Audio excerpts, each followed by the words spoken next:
So, good evening, everyone. We have with us today Jacobo Bergareche, who is a Spanish writer. I say writer because among his publications, we have a poem collection, a play, a series of children's books, an autobiographical novel, and his latest novel is Los Días Perfectos, for which he was given a special mention in the European Prize for Literature. Is that all correct? That is correct. That is indeed you. You haven't lied.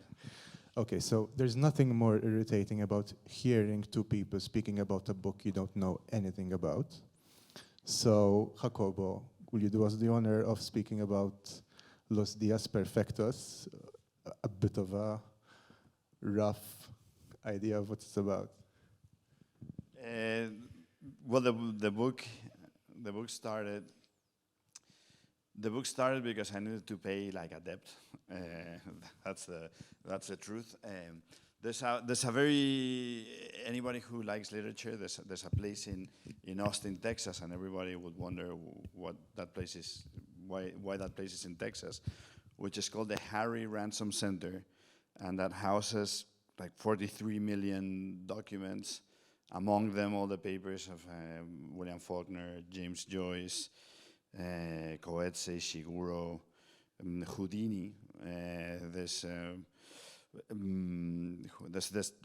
two of the extant Bibles of Gutenberg, the first photograph, a lot of Shakespeare's first folio. So it's basically like the biggest literary archive in the world, and it's there because they found oil. It belongs to the University of Texas. They found oil in the premises of the University of Texas, and with that money, they were going to build the Alexandria's the new library of Alexandria in the middle of nowhere in Texas. And I lived in Texas for a long time, and when I left, I worked with many people in the university, and I became an advisory member of the Harry Ransom Center. And I was excited because you can go and look into the papers of the Samuel Beckett's papers are there, and Chesterton's, and like a lot of writers that I really liked, and I used to go and like pry into their boxes and see their private letters. And I accepted to be an advisory member, but then I learned that advisory members, it's a non-profit organization, they have to make a donation every year. And the smallest donation was $5,000. And a writer doesn't have $5,000 to spare on a donation, and also you have to pay for to travel to Austin, Texas, which is an expensive journey from Spain. And I thought, like I have to find something in this archive to like pay the bills of like, being part of this club, which is a lot of fun, but it's too expensive for me. And over the years, after 3 years, I found the letters of William Faulkner to his mistress and to his paramour, which is Meta Carpenter, a fascinating woman who worked with Howard Hawks, the filmmaker. And this is a beautiful correspondence that goes on for over the course of 30 years.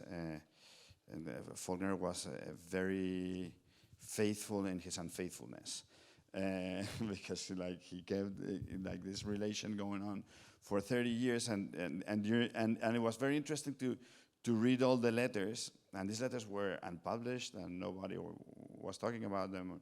And they are, the literary quality of the letters is extraordinary. And there's also a lot of drawings and comics and erotic drawings.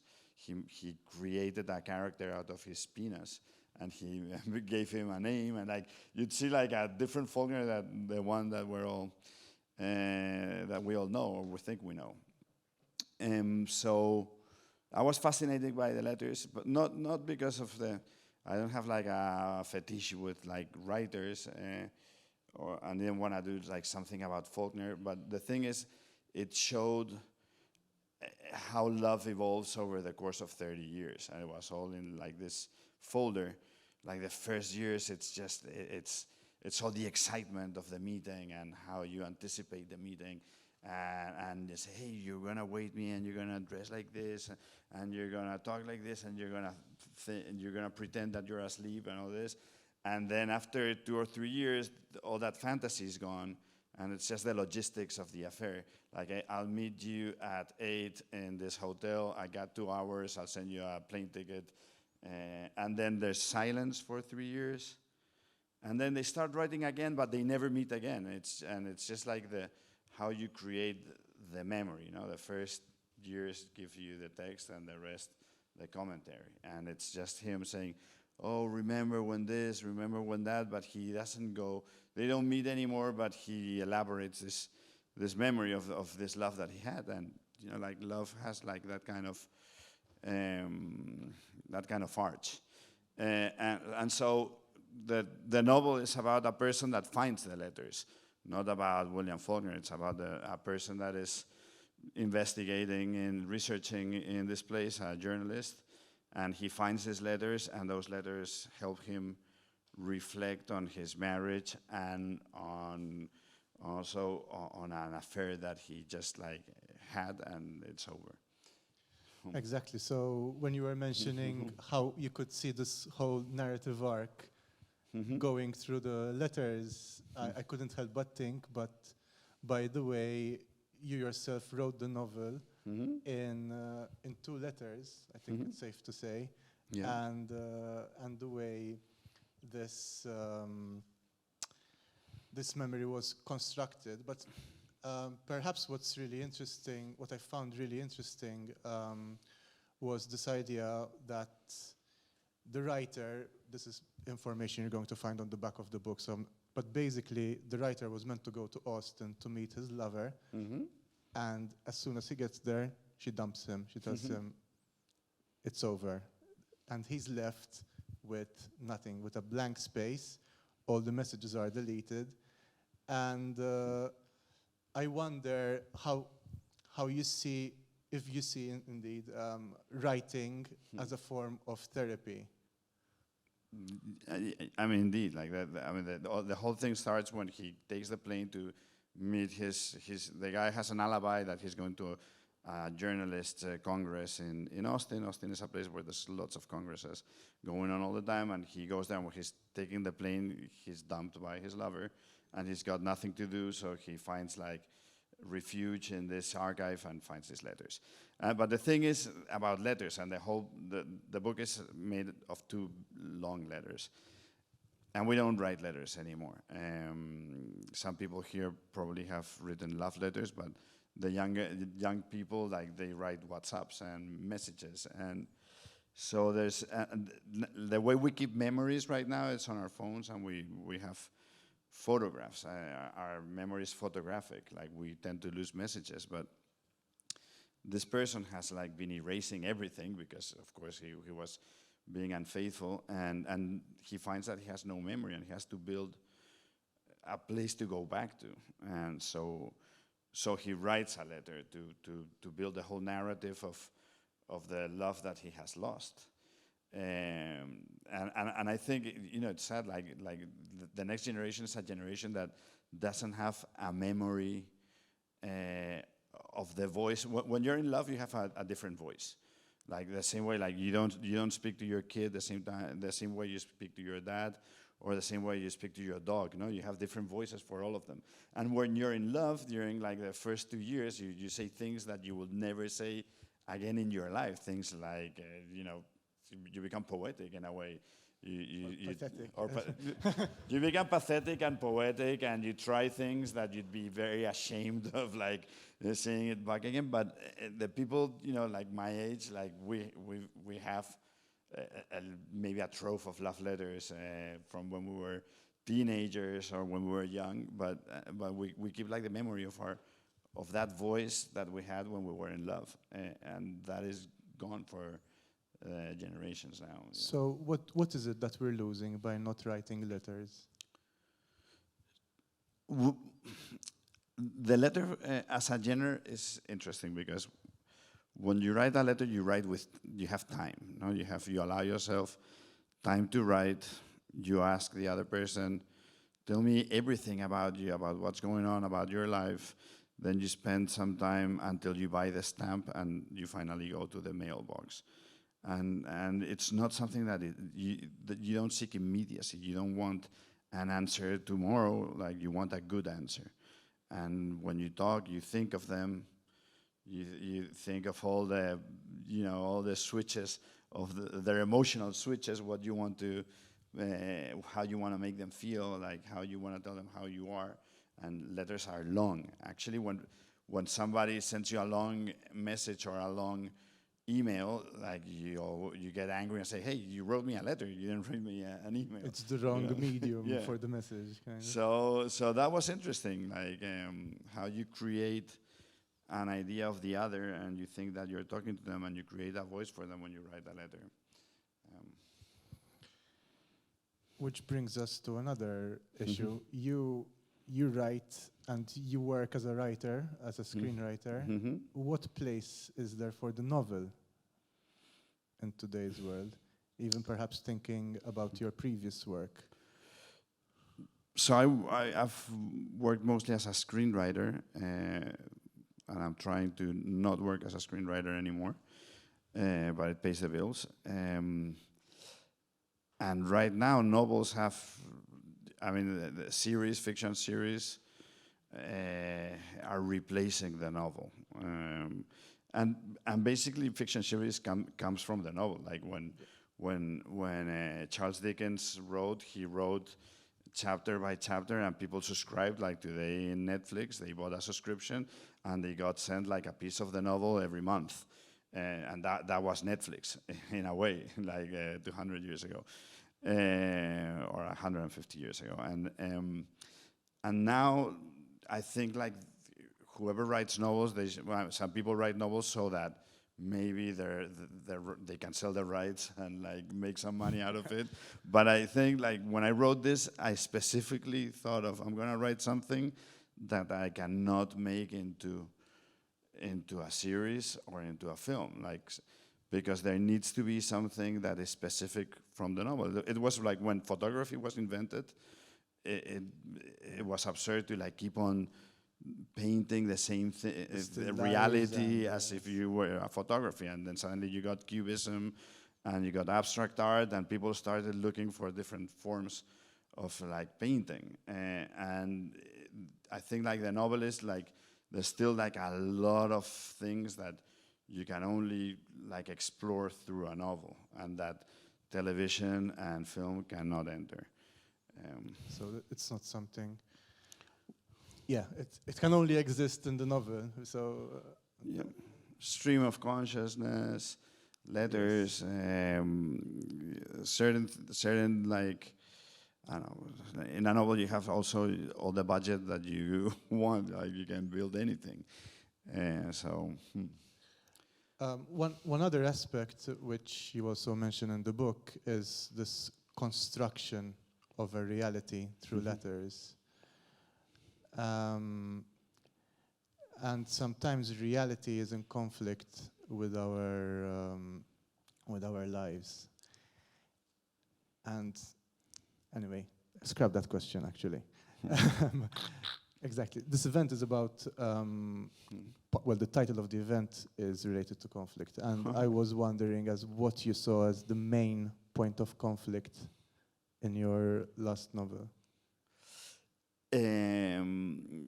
The novel addresses the conflict of monogamy and marriage, and long-term commitment, and being bored, basically. Boredom is one of the malaises of like a modern man. Like you get bored soon, like after 10 years, 15 years.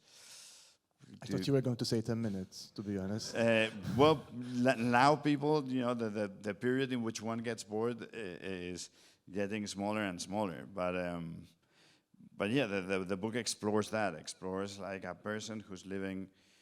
He has an affair with a woman that he only sees like twice every year. But even though he only sees her for 2 days, like that keeps him going, that fuels him for the rest of the year, and when he loses that, he has to go back to his marriage, and I mean, going back home after what happened to you, since the Odyssey, it's the biggest conflict of man. Like, how do I go back to Ithaca? Like, after 10 years roaming, 20 years, 10 years of war and 10 years roaming around the Mediterranean. Like, how do we survive what we have lived? No, and how do we keep on loving when there's no excitement? And that's like a trap where a lot of us are. When I read the book, I thought, shit, this is like really heavy. I said, I hope he's happy. And it seems you are. So how did you manage to make the shift between this guy who's madly in love with with his lover and a guy who's going through tedium, through boredom, who's trying to find reasons and scraps of memories to go ahead with a marriage? How did you manage to create those distinct voices, despite it being the same writer? No, I guess it's a conflict like most people that are in long-term relationships have. Like, how do I? People seek excitement all the time. Like, maybe we shouldn't seek excitement. Maybe we should be content. Maybe with tedium and boredom. Maybe we should accept boredom and just like there'll be like some good days, and that's like what the guy learns, and the rest of them will be boring or just like flat. And coming into terms with that takes a long time, and everybody has fantasies. Some people go and like actually like cross the line and make those fantasies real and like get really hurt, like the guy in the book. And some people just like think, what if? But we all have those voices in our minds. What happens to the person in my book happens to like I think everyone. And to close with, what is a perfect day? So they talk about that in the book, because there's a Faulkner letter that is a beautiful letter, which is just a comic of like a day spent together from the morning, from the time that they wake up and have breakfast until they go to bed, and everything is completely uneventful. They just like play ping pong, and they go to the beach, and they drink a beer, and they sunbathe, and they go on a ride in their car through Sunset Boulevard and go back to the hotel, and that's it. And it's not that they're doing anything special, but I guess like we all have like bright days in our memories, and like if I were to ask most of you which was the best day of your life or the best days of your life, most of us would think like a day that I was in love, a day that I really wanted to be here and now with the person that I was holding hands with, just like walking in a park. It's not going to a 3 Michelin star hotel or like doing anything. Going to the opera. No. It's just like being in love one day and like wanting to be where you are and here and now, not thinking about the past or tomorrow, or just like being in that moment. I think those are perfect days. No? And we're approaching the end of our interview, and you're going to read us a poem. I'm going to read you a poem that is not related to the book, but to what comes next, I guess. Suddenly, like we're talking about like cementing the Mediterranean and those conflicts. And I remember when we were 20 years ago or longer, my parents were threatened by ETA, a terrorist group in the Basque Country, and they told us like we couldn't go back to the Basque Country for the summer, which is a beautiful place, very green hills. It hasn't been developed and spoiled. And we went to the south, to Marbella, to the south of Spain, the Mediterranean, which is a horrible place that it's just golf courses and a lot of developments and condos. And I wrote this, I'm going to read it in Spanish, and then it's going to be read in English. And I was thinking of like the Apocalypse of St. John, and that style in Spanish, that's the kind of style. It's like the way the St. John's Apocalypse was written. Mi hermano paró el coche frente al mar, leyó la última indicación del mapa y rastreó con la mirada. Miró a su alrededor y vio lenguas de playas negras sorbiéndoles los pies. Miró y halló que las aguas del mar habían sido filtradas en las entrañas de las medusas, y halló restos de un naufragio de pieles de melón con presas de vírgenes árabes y bolsas de la compra, o eran quizás extraños cadáveres de cefalópodos y moluscos. Y en el costado del mar no eran nubes lejanas las montañas del Rif, pero eran inalcanzables, como las nubes lejanas. Eran nubes lejanas todo aquello que recordó del Rif. Despegó la vista de la orilla y vio 66 kilómetros de panales hasta Málaga. Y la gente quemaba cremas a un solo Dios y se convertían en un gran saurio poiquilotermo, con la tripa abrasada sobre la arena, abrochando en sus escamas todas las naciones. Miró a los prados y eran campos de golf y supo que su nueva casa estaba en un atolón de blanco cemento entre los greens eternamente fértiles. The summer residence.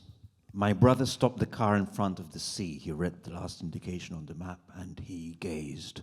He stared around him and saw tongues of dark beaches sipping their feet. He looked and he found that the seawater had been filtered through the guts of jellyfish.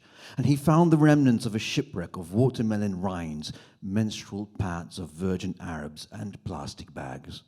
Or maybe they were strange corpses of cephalopods and mollusks. And on the distant side of the sea, the reef mountains were in distant clouds. But they were unreachable, as distant clouds. It was but distant clouds, whatever he recalled about the reef. His gaze took off from the shore, and he saw 66 kilometers of beehives still Malaga, and the people burned sunscreens to an only God.